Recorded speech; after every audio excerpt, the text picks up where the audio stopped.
I feel really free that I do not have any edges, shaved sides. I love it.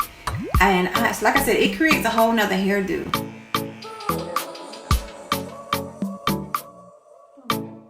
I can put my top knot up and have no complaints about, like I said, my edges.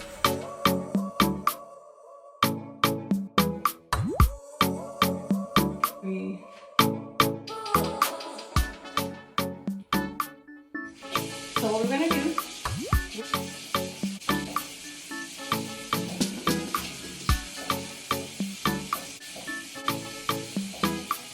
we're gonna let it drip.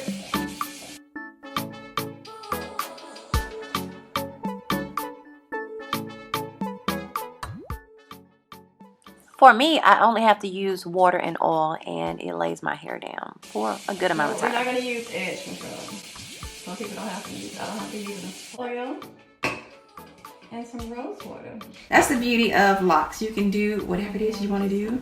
That's the beauty of natural hair. You can do whatever you want to do.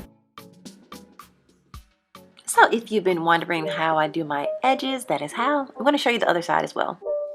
It's not a game, it's a rich thing.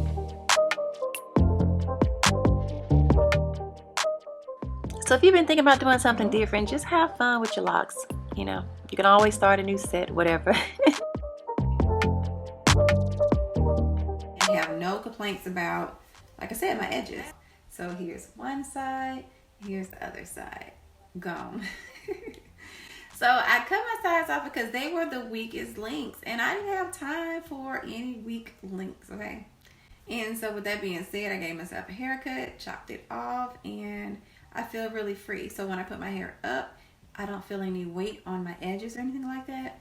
My family history, background, genetics and all that stuff, my family has really weak edges, and I just didn't want to fall into that category of losing my edges. And so I just went ahead and chopped them off. What I do on a daily is apply rose water and castor oil to my edges to keep them strong, even though there's no weight. It's just really cool these days with my locks that I do not have to worry about that. Always, thanks so much for watching.